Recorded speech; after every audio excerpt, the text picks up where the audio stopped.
mamma, oh mamma, sai perché mi batte il corazon, ho visto Maradona, mamá, enamorado son. 16 grados, 8 décimas la temperatura en Mar del Plata. Llueve, decía una vez Walter Saavedra. Y después pero no se inunda un más. relator cordobés. No se inunda más. Bueno, un visto a Maradona es la presentación. Este hombre lo vio, charló con él, fue su jefe de prensa. Una de las plumas más prestigiosas que tiene el periodismo. Fundador de Deportea, de TEA. Escribió varios libros. Escribió un libro con Ariel Sher, que va a ser también entrevistado en este programa. Muy querible. Amigo del Cholo Siano. El Cholo dejó el mensaje, así que en un ratito lo vamos a poner el mensaje del Cholo. Le dedicamos el programa. Pero queremos hablar con él, queremos ahondar en esta temática que vincula al periodismo con el fútbol. Y es un honor, un gusto, lo conocimos personalmente en la presentación de Ángel Capa. Ahí estaba nuestro mentor, nuestro gurú, Fernando Signorini, de Lincoln. Él es de 9 de julio, como Ricardo Merlo, como Juan Carlos Pires, gente muy querible también. Bueno, Guillermo Blanco, ¿cómo le va? Buen día. Bien, la verdad que es una alegría muy grande. Hablabas del Cholo y ayer había ido a dar una charla a Resistencia, el aeropuerto estaba cerrado y tuve que ir a Corrientes. Y antes de subir al avión me suena el teléfono y quién era, el Cholo. Qué grande. Y no es para hacerle propaganda a ustedes, pero es para decirme que hoy iba a estar escuchando la nota, que ya se había enterado. Bueno, te está escuchando, mandale un beso grande si querés. Sí, y a Chabela y a todos, y a la familia. Bueno, Guille, gracias por atendernos. Sé que estuviste en el Chaco con una presentación, un poco desandando tu trayectoria periodística, y hoy el programa pasa por ahí, fútbol y periodismo, y lo hacemos siempre con todos los entrevistados. La primera pregunta es una asociación libre. ¿Qué es lo primero que te surge? ¿Qué es lo que llega a tu cabeza si te decimos fútbol y periodismo? Mira, es medio caprichoso, pero hablabas de las charlas, y a veces a uno lo invitan a dar charlas. Hace poco estuve en Tierra del Fuego, también en La Rioja, y yo me siento un payador. Pues vos vas a decir, este tipo está loco, y el oyente más todavía, ¿no? Pero me siento que voy dejando semillitas de la experiencia de uno por donde pasa, y la semillita de lo que no se escucha ni se ve masivamente, ¿no? Porque hay una historia que es una historia que depende de quién la cuenta, ¿no? Siempre se dice que si la historia la escriben los que ganan, quieren decir que hay otra historia, ¿no? Y vos fíjate con el tema Maradona, que es constante y que se vuelve siempre. Yo a Diego lo viví desde los 12 años, 13 años, desde otro lugar, ¿no? Y no te estoy hablando ni de ego, ni de omnipotencia, ni de nada, pero cuando yo lo conozco a Diego, yo era periodista y él me miraba a mí. No era que yo lo miraba a él. Claro. Era un nenito muy chiquitito, flaco, ya se mordía la lengua, ya erraba penales en los Juegos Evita. Teniendo en cuenta que hoy es el aniversario de Evita, lo recuerdo también más, porque yo lo conocí en los Juegos Evita, ¿no? Bueno, pero como dice Larralde, y siempre lo repito, hablar de esto llevaría más tiempo que un almanaque, así que agarren ustedes el volante y métanle y díganme para dónde vamos. Hola Guillermo, ¿cómo le va? ¿Qué tal? ¿Galera? Sí, ¿cómo está? Un placer. No, vos sabés que vamos para otro lado. Galera era de los Emiliosi, ¿no? Yo era fanático de los Galvez, pero después surgen los Emiliosi y Juan muere en Olavarría, ¿no? Y Galera era un hombre de Junín muy amigo de mi viejo, que cuando muere mi viejo vino el 9 de julio y lo despide, y me quedó Galera, y bueno, y ahora aparecés vos. Bueno, escúcheme, Guillermo, y esto de que hay otra historia, ¿qué otra historia nos puede traer usted?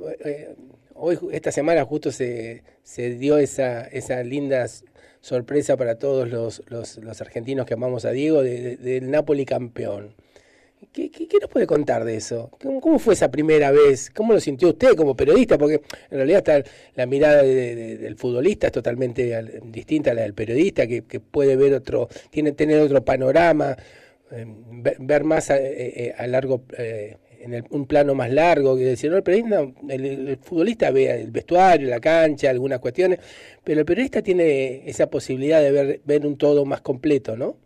Hay varias primeras veces con el tema, en la relación que hemos tenido en algún momento de la vida con Diego, ¿no? Porque Diego nunca tuvo relaciones eternas con la gente, ¿no? Fue cíclico, ha tenido amores y odios permanentes a lo largo de su vida, ¿no? Ha amado y ha odiado y así sucesivamente, y ha vuelto y no, ha sido bastante complicada, por llamarlo de alguna manera, ¿no? Pero una primera vez fue cuando lo conocí en los Juegos de Vita en Embalse.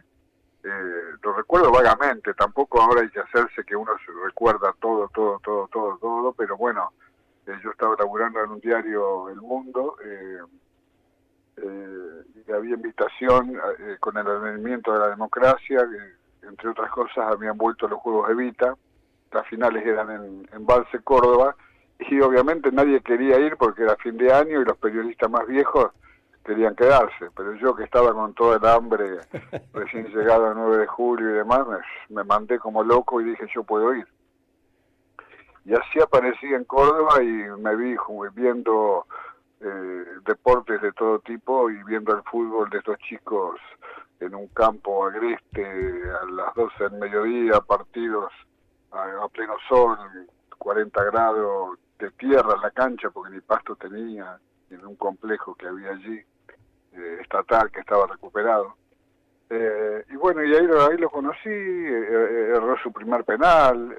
Yo conocí al Diego de los llantos, más que nada, ¿no? Porque ya lloraba ese día, y perdieron la semifinal con unos chicos de Pinto, Santiago del Estero, que vivían de la caza y de la pesca, chicos muy humildes, tan humildes como ellos, eran también cebollitas santiagueños, ¿no?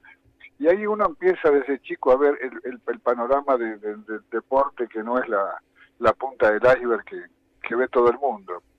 Y bueno, esa fue una primera vez, ¿no? Que después hubo otras primeras veces. Yo llego después, 3, 4 años después, al Gráfico, y él llega a primera. Vos fijate que cada uno paralelamente en las vías del tren, cada uno en lo suyo va levantando su vida, su nivel, ¿no? Sus expectativas. Y bueno, y ahí se fortaleció bastante la relación, y hubo otra primera vez que puede llegar a ser cuando lo llevo a Diego a Río de Janeiro a conocer a Pelé. Claro, que es un pedido que él te hizo. Él quería conocer a Pelé. Claro, sí, en una nota que yo le había hecho durante el Sudamericano Juvenil Clasificatorio para el Mundial de Japón, en Uruguay, en Atlántida, en la playa, un día que Menotti le dio libre. Bueno, surgió eso y se pudo concretar un par de meses después, ¿no? Uh-huh. Que ahora dicho desde ahora, desde acá, parece fácil, y por ahí lo fue, pero había que hacerlo. Yo siempre digo que hoy para hacer una nota de esas estaría un ejército de no menos de 30, 40 personas en un canal, en lo que sea, y yo con un teléfono y la ayuda de Osvaldo Orcasitas de Gráfico y otros compañeros y la infraestructura de Gráfico, pues pudimos subirlo a un avión y hacer la nota. Fuimos con el papá y con su otro yo de entonces, que era Jorge Sitterpiller, que también la historia le debe tener algo más a Jorge. Hay tantas cosas para hablar y para los oyentes, que sepan o recuerden sobre todo, ¿no? Uh-huh. Aquellos más veteranos, y los chicos que sepan, ¿no? Cómo son las cosas, ¿no? Cómo fueron creciendo. Y después la vida nos encontró de nuevo en el Mundial 82, guardo con mucho cariño una camiseta que tengo del 82 de él. Y después... Guarda con cariño y con algún guardia de seguridad también. No, la verdad que no, está ahí como me la dio, está ahí. Y que debe ser una de las pocas camisetas que tengo. Tengo otra que muy querida desde un gran amigo, Ricardo Villa, cuando estaba en el Tottenham en Londres, que hice una producción para el Gráfico también, con 4 argentinos que estaban jugando en Inglaterra. Eran Sabella, Marangoni, que fueron a Londres desde los lugares donde estaban, uno de Leeds y el otro de Sunderland, y Ricardo Julio Villa, y aprovecho para decir que es Ricardo Julio porque todo el mundo dice Julio, y Osvaldo Ardiles, otro amigo, ¿no? Claro. Y me regaló la camiseta que llevaron para la producción, me la regaló Ricardo y la tengo también con mucho cariño. El hombre de Roque Pérez, igual que Flaco Causillas. Hola, Guillermo. Ahí lo perdimos. A ver qué pasó. Ya lo vamos a recuperar. Estaba hablando de Ricardo Julio Villa.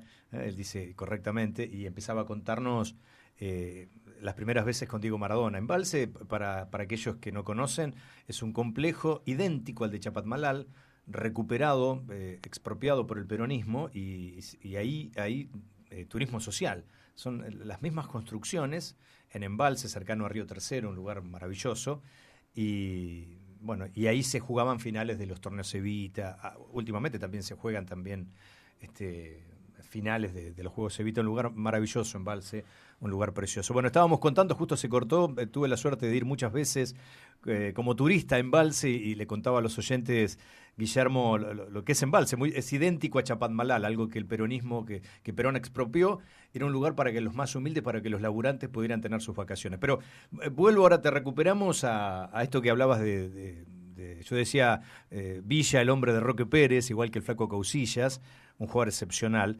Pero por ahí pasaba la primera pregunta de Gustavo. Digo, me mandaste una foto re linda de Diego en Napoli, vos atrás de él, vaya a saber qué le estabas diciendo. ¿Qué cosa te acordás del primer título del Napoli?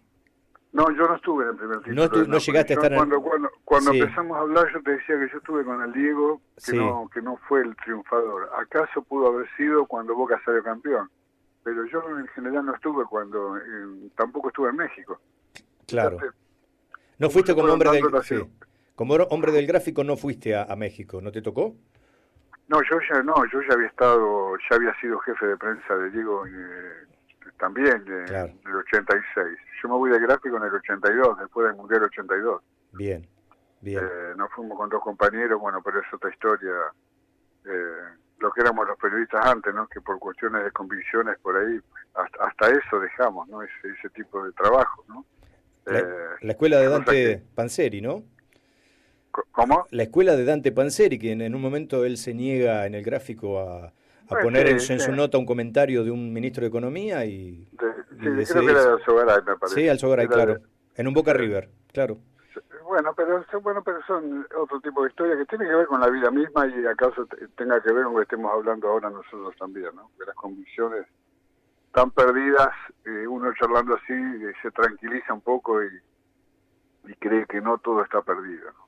Estábamos hablando de Diego, que calculo que es lo que le interesa. No. Queremos el programa de hoy, Guillermo, es fútbol y periodismo. Diego, somos profundamente maradonianos, lo amamos a Diego y bueno, y siempre aparece su figura. Pero hoy queremos hablar de la profesión y queremos hablar de vos. Y esto que hablabas de las convicciones, porque somos muy críticos. Cada uno hace el periodismo que quiere. Lo que vemos no nos gusta. Digo, sos uno de los fundadores, si se quiere, de Deportea, TEA. Digo, hay más escuelas de periodismo, pero yo no sé si es mejor lo que se hace ahora que lo que se hacía ayer. ¿Cómo lo evaluás vos? Yo primero no creo que sea una profesión. Yo creo que es un oficio. Llega hasta ahí, con todo lo que significa oficio de cosa mejor que una profesión. Lo veo más abrazado a algo amateur, no algo profesional. La palabra profesional es muy contradictoria, ¿no? Uno por ahí piensa profesional y por ahí te ponen, no, porque licenciado. A mí qué me importa, decime cómo es y qué es, porque licenciado es una palabra, ¿no? Y el oficio es algo que se modela, que una vez me acuerdo que un compañero hizo una nota de Duccini, de don Ernesto Duccini, el gran formador de jugadores. Sí, claro. Y qué mejor que hacerlo modelando un jugador, él haciendo de modelador con su mameluco, como realmente armando el hombre al pibe que jugaba, ¿no? Y desde ese oficio uno nació intuitivamente, o lo fue llevando la vida a eso, ¿no? Porque yo nunca me di cuenta ni de lo que hacía, yo lo hacía. Yo fui creciendo, me vine al 9 de julio un día en un tren, 11, y a partir de ahí se abrió un camino, una tía en Ramos Mejía, mi madrina, que me cobijó, gracias a ella también, la familia, nuevos amigos, meterme en una escuela de periodismo por meterme, pero sin demasiada convicción de lo que significaban las escuelas. Y fíjate qué contradicción que yo a lo largo del camino aporto lo mío para formar otra escuela. Pero claro, ya eran otros tiempos, y eran otras necesidades, y era otro mundo, y era otra manera de entrar al oficio, y nosotros con los compañeros que hicimos de Portea, nacido de TEA, tratamos de hacer nuestros propios planes de estudio, por llamarlo de alguna manera, que es muy grandilocuente decir planes de estudio. Era armar una redacción en un lugar, en otro lugar. En realidad eso fue la escuela. Lo que ya no podíamos hacer como nosotros, que yo me metí en crónica cebando mate y arrancando así, éramos con los que elegimos a los profesores, éramos, fíjate vos qué palabra que digo, Mario, ¿no, Gustavo? Labrunianos. Era elegir los colegas nuestros de los medios que pensábamos que podrían llegar a aportar algo a los chicos nuevos. Y así surgió esto. Y aún hoy hay algunos todavía de aquella época, ¿no? Guillermo, y en esto de las convicciones, ¿no? Porque, digo, está bien, estamos todos de acuerdo que hay que mantener las convicciones. Ahora, el periodista deportivo que quiere tener cierta trascendencia, inevitablemente se va a tener que enfrentar o encontrar con una empresa de medios que, lejos de pretender que ese periodista sostenga sus convicciones, le va a bajar un cierto discurso que está medio como ya armado, inclusive mucho antes de que él haya siquiera puesto a estudiar, quiero decir, ¿no? Entonces, ¿cómo es esa? ¿Cómo piensa usted que debe ser esa relación del periodista? Pero tiene que ver con la desculturización, que es una palabra que yo la agarré mucho de una persona con la que durante 20 años comimos todos los miércoles y que después de la pandemia se fue cortando, que es César Menotti. Él habla siempre de la desculturización, ¿no? Y es así, en todos los ámbitos ha pasado lo mismo, y en lo periodístico es un ejemplo. Antes, políticamente correctos o incorrectos, buenos o malos y demás, los que manejaban los dueños y los dueños de los medios, los propietarios de los medios, eran del palo periodístico. Claro, exacto. Eran del palo periodístico. Y ahora cualquiera, con esto del capitalismo salvaje, es más, ya siento, dejo sentado que no creo en el capitalismo, ni salvaje ni serio. No creo que el capitalismo es sinónimo de desculturización. Y cualquiera con plata hace lo que quiere, avasalla cualquier cosa. Y la editorial Atlántida es un ejemplo. Desde 1919 hasta el fin del siglo, la editorial Atlántida, por eso remarco, con sus políticas erradas o no, o secuencias con poderes de turno, militares o no, y demás, pero en lo periodístico, yo estuve en el gráfico una década ahí adentro, y a mí nunca nadie me dijo que tenía que escribir a favor ni de Videla ni de nadie. Obviamente, seamos maduros y demás, yo no iba a decir nada contra Videla, aunque no me lo dijeran, como en Clarín nadie iba a decir nadie contra los hijos de la Noble, claro, que decían exacto, que eran hijos de desaparecidos, que no sé si era o no, pero digamos, uno es periodista y sabe dónde está, y no es tonto, pero nosotros gozábamos con un grupo de colegas que no teníamos nada que ver ideológicamente con esa manera de ser comercial e ideológica de los Vigil y de muchos que estaban con ellos, pro-militares en su momento, como habían sido pro-peronistas en su momento, porque Constancio Vigil, creo que fue en la cancha de Atlanta, en el 73, se abrazó con Cámpora. Pero eso es anecdótico con lo que quiero decir. Quiero decir que había un respeto por el oficio, de arriba hacia abajo, que nos hacían sentir que estábamos en un camino de informar, digamos, era algo, ¿cómo te puedo decir? Había una simbiosis, y por algo la editorial dio las revistas que dio, ¿no? Porque se leían, eran las más leídas y demás, y ni hablar del gráfico. el deporte argentino sin el gráfico hubiera sido otra cosa, ¿no? Exacto, totalmente de acuerdo. Estamos hablando con Guillermo Blanco. Recuerdo siempre algunas definiciones de Ángel Capa, y lo charlábamos en el inicio con Gustavo, que hoy el día el periodista escribe para los clientes. Digamos, ya la gran mayoría de los tipos que están ahí, que triunfan, después nos hacemos esa pregunta: ¿por qué hay tantos lectores y tantos oyentes si es que critican eso y no les gusta? Bueno, eso ya deberíamos saber por qué, pero digo, está pensado para el cliente. Digamos, ya el oficio ha llevado al periodista a un lugar donde él escribe para un potencial cliente. Entonces, bueno, piensa en el negocio, forma parte del negocio, y el que no lo hace queda fuera, Guillermo, no tiene lugar.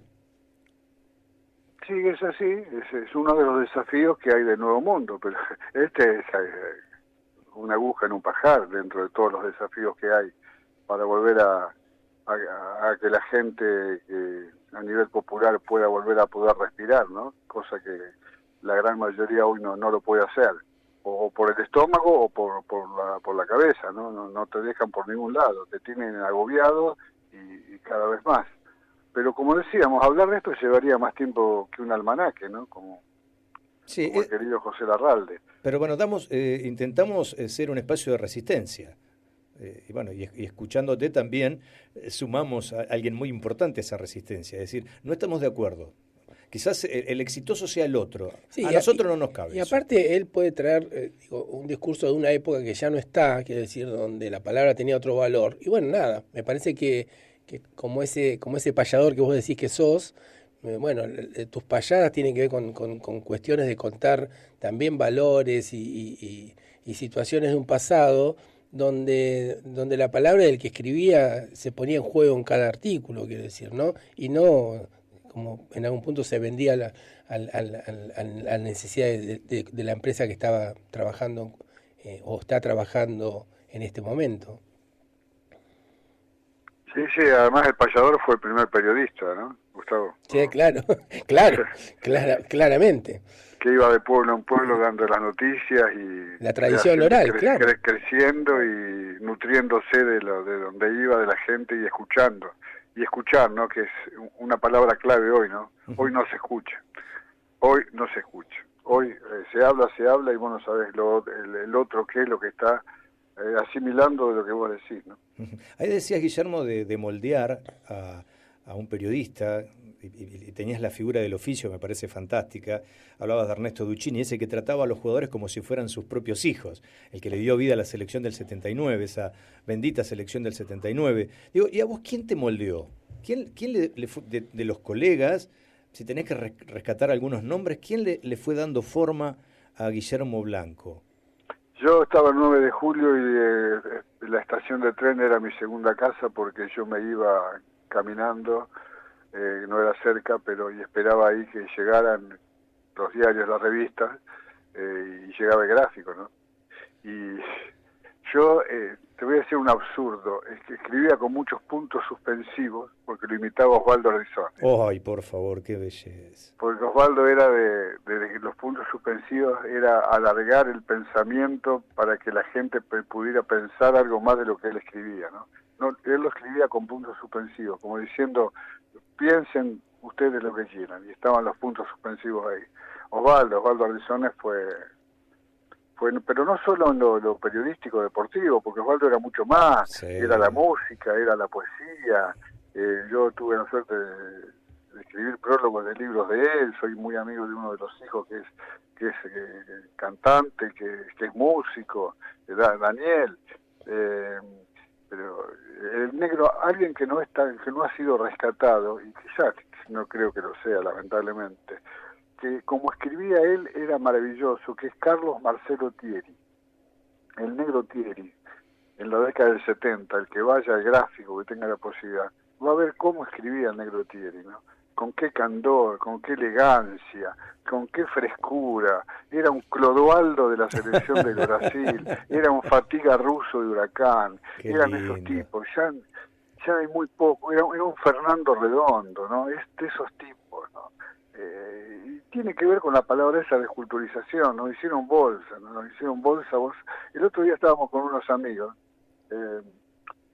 hicimos una de esas cenas que se pueden hacer, que si algo tiene Buenos Aires todavía, es rescatar esa cosa que se puede hacer sin el gran drama que hay, que yo siempre digo que es quién habrá inventado la distancia, ¿no? Y acá de vez en cuando se pueden hacer, y vino el Mago Capria, vinieron varios compañeros, también del teatro, Rudy Chernikov, Fernando Signorini, bueno, varios amigos, y hablábamos y hacíamos una selección de las 3 selecciones mundiales, ¿no? Y uno siempre está como que, por haberlo vivido, generalmente tenemos tendencia a decir que el pasado fue mejor que ahora, ¿no? Y bueno, y nos pusimos a hacer, después de lo que había dicho De Paul, que esta había sido la mejor selección, ¿se acuerdan? Sí, claro. De las 3 campeonas mundiales. Hicimos un equipo imaginario, figurado, de 11 jugadores campeones mundiales de las 3. Y los nuevos los nuevos se callaban porque el nuevo no tiene demasiada oportunidad de hablar de lo que no vio. Bueno, y nosotros la teníamos. Ahora, ¿cuántos jugadores de antes poníamos? Era el 80% era de jugadores del 78, algunos del 86. Para Guille, vamos a hacerlo. Filiol en el arco. Sí. Sí, claro. ¿Y después qué? A ver. Claro, pero vos decís Filiol. Sí. Y por ahí un chico que está escuchando te va a decir, este está loco, yo lo quiero al Dibu. No, pero le mostramos las imágenes del Pato en el 78. Hubo tajadas memorables del Pato frente a Holanda, sin ir más lejos. Y además el Pato tiene todo un recorrido. Esto no es ir en desmedro de la figura de Dibu Martínez. Es un arquerazo que fue figura del Mundial. Ahora, la trayectoria de Ubaldo Matildo Filiol, yo creo, no sé, te pregunto a vos, Guille, para mí el mejor arquero de la historia del fútbol argentino. Seguramente vos tendrás otro nombre, pero ¿cómo no va a estar el Pato? ¿Qué otro jugador tenés? Ahí se nos va cortando, a ver si lo podemos volver a recuperar. Debe haber algo, nombramos jugadores de la década del 70, 80 y se emociona. Claro. Bueno, hoy no lo reconoce el sistema y lo deletea. Filiol, ¿quién es? No, bueno, hay una tajada memorable del Pato contra Holanda también. Digo, eso no implica hablar mal de los chicos de ahora. Pero bueno, De Paul, además que lo diga él, sonó feo. Que lo digan los otros, que lo diga la gente. Lo que jugó Héctor Enrique. Valdano mismo en el 86. Bueno, ahí volvemos a recuperarla. Decía yo, ¿cómo no vas a poner al Pato Filiol, Guillermo? Bueno, ¿y de 4 a quién ponés? Me pones... ¿Vos vas a poner a Holguín? No, sin ninguna duda. Pues yo, ¿Sí? Mirá la final, que miren los chicos la final con Holanda. Sí. Bueno, que miren la trayectoria de Holguín. Sí. Que miren hasta el viejo Holguín del Argentino Junior del 84, pero que miren el Holguín de San Lorenzo, que miren el Holguín Independiente. El 2, y el que era central, y el que el Mar del Plata había comenzado, el Mar del Plata había comenzado de 4, sí. Y después fue 2, después fue central, y Menotti lo puso de lateral de nuevo, ¿no? Que fue otro de los aciertos de Menotti. Vamos al marcador central. Sí. ¿A quién pones? A ver, yo de los 3 estamos hablando. Yo pongo al Tata Brown. Hagámoslo rápido porque si no lo terminamos más. Sí, bueno, Tata Brown. Pasarela. Tata Brown, Pasarela y buscamos un lateral. ¿Vos qué ponés? Perdón, yo lo pongo a Luis Galván. Bueno, pero el Tata jugó un mundial bárbaro, Guille. Sí, yo lo pongo a Luis Galván. Pero bueno, pero tiene que ver con lo que vio uno también. ¿Viste? Bueno, Pasarela sí, ahí nos ponemos de acuerdo. Ahí, obviamente. Uno de los... ¿A quién vas a poner? ¿A Ruggeri? Uno de los 3 mejores defensores de la historia del fútbol mundial, Daniel Pasarela. Bueno, sí, estamos de acuerdo. El lateral por izquierda... Decilo vos, porque si no parece qué sé yo... pero estamos hablando de las selecciones campeonas. Sí. Y qué sé, a mí pensándolo ahí a Articoechea, así que, pero jugaba más como volante, no sé. Bilardo jugaba con otra cosa. ¿Vos ponés a Tarantini? Sí. Bien. Y en la mitad de la cancha yo pongo a Héctor Enrique. ¿Vos ponés a Ardiles? De acá a la China. Bueno, Batista de 5. No, Gallego de 5. Sí, Gallego. No, al Toro no. Batista. Me parece que sí, que el Checho me parece que es un poco más jugador. Sí. sí, con todo lo que hizo para el equipo gallego, pero me parece que era más el Checho. Pero bueno. Y después y Maradona. Diego, y después pones Kempes, Messi, ¿y quién más? Y Valdano. Luque jugó un mundial impresionante. También. El Pulpo jugó un mundial bárbaro. ¿Qué pones ahí? Yo lo pongo a Houseman. A René. Pero por Ya había jugado en el 74, había hecho goles, y René futbolísticamente para los jugadores, para Diego, para varios jugadores, René, después de Diego viene él en el segundo o tercero. Sí, Babington dice que es el mejor jugador que vio en su vida. Bueno, estás corroborando lo que yo decía sin haber dicho Babington. Sí. Ahora bien, Sí. Yo te dije hoy que el 80% eran de antes, ¿no? Sí. ¿Cuántos surgieron de acá de este equipo que Uno. que hicieron? Que me quisiste meter ahí a Blasicochea, después que me lo metiste a Brown, al lado de Galván. Pero bueno, déjalo hacer. Bueno, tenemos que incentivarlo un poco, Guillermo, también, si no, todo muy amable.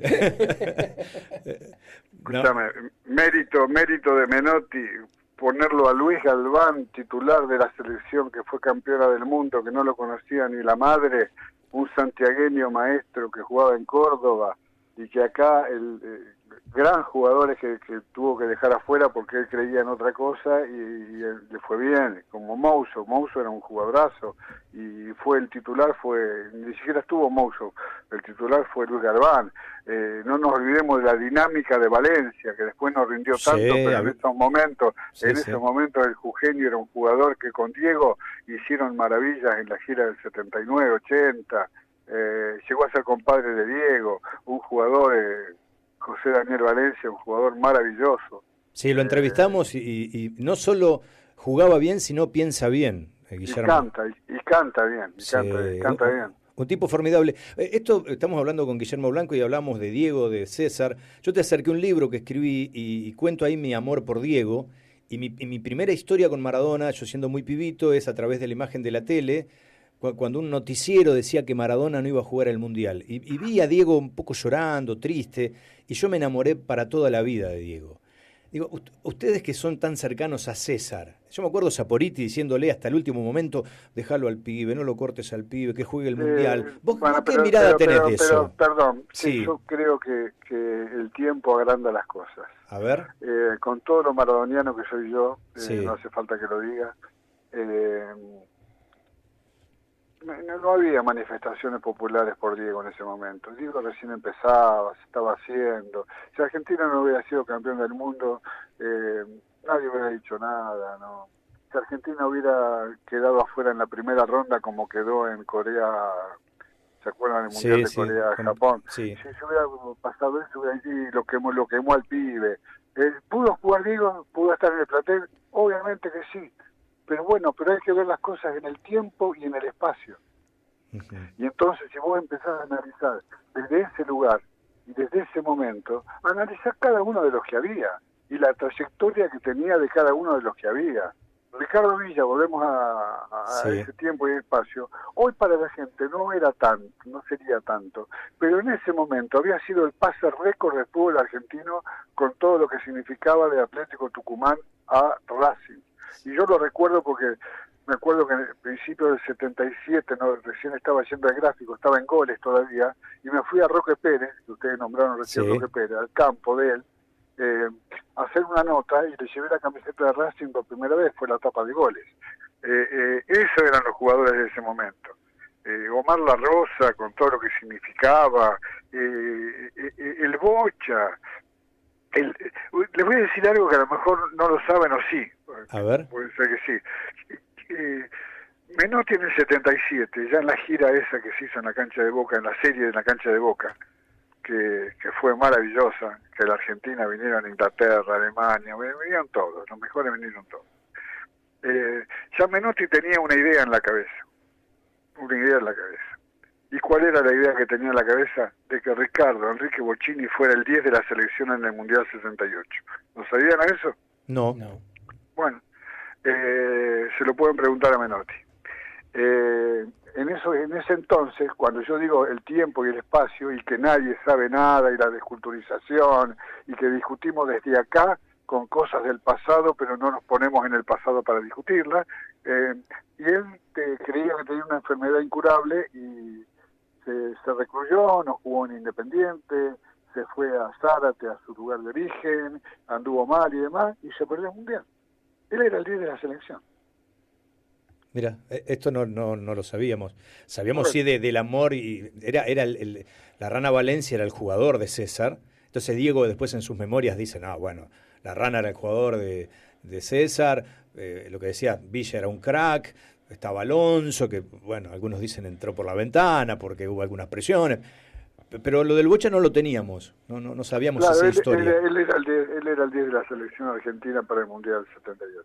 Sí, y la más recordada es la de Pernilla en relación a Holguín, quiere decir, ¿no? El pedido. Que ganó la pulseada del flaco, la gente pedía el Tano Pernilla. Pero Pernilla no perdió ninguna pulseada. Pernilla era el titular Pernilla era el titular de la selección. Yo recuerdo en el palco de periodistas de la cancha de Boca, que estaba donde hoy están los palcos chicos, digamos.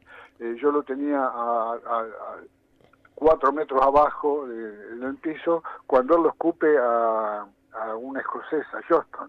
Claro. Bueno, y ahí se hizo la cruz. Porque ahí empezó todo lo demás. Ahí le fue un problema para la selección esa, porque hubo que buscar otro lateral. Holguín era central y volvió. Menotti lo puso de 4, ya fue todo un problema, ¿no? Por eso digo que las cosas hay que verlas en el tiempo y en el espacio. Para eso están los payadores como usted. Claro, por eso aprovechamos. Y para Guille, ¿y Carrascosa qué? Viste que se escribió mucho que él renuncia, él era un militante comunista, Mirá, que no quiso jugar al Mar del Plata, enero del 78. Yo todavía creo que tengo ampollas en los pies de haberlo buscado a Jorge en las arenas de Mar del Plata, porque se había recluido ahí, y nadie sabía nada, ni por qué se había ido, ni esto y lo otro. Y lo encontré 2 días buscando playa por playa, balneario por balneario. ¿Saben dónde lo encontré? Pasando los acantilados. Mira. Y ahí le hice la nota, está en el gráfico la nota. Sí, yo contento y feliz de que había logrado la nota. Salió la nota y demás. Y yo sufrí una lección, ya era periodista de gráfico, ¿no? Una lección positiva de algo negativo, porque me acuerdo que uno de mis jefes me dice, muy linda la nota, dice, pero ¿por qué se fue de la selección?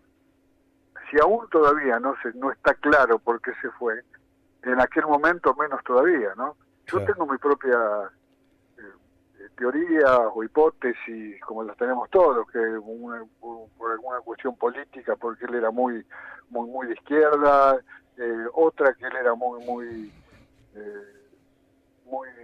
no raro en el sentido pero era muy duro en muchas cosas, y habrá tenido cuestiones personales que se le mezclaron, porque hay que hacer, siendo futbolista, renunciar a lo que renunció Jorge, ¿no? A jugar un mundial en tu país. Y capitán, sí.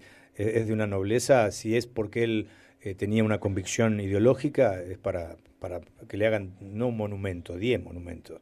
Es para destacar.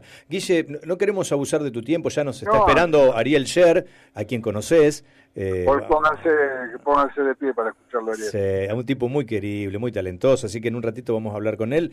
Queríamos hablar... Tiene mucho, perdón, la palabra talento, tened cuidado cómo la usás, porque si lo usás por separado, se te complica. Él futbolísticamente está lento. Sí.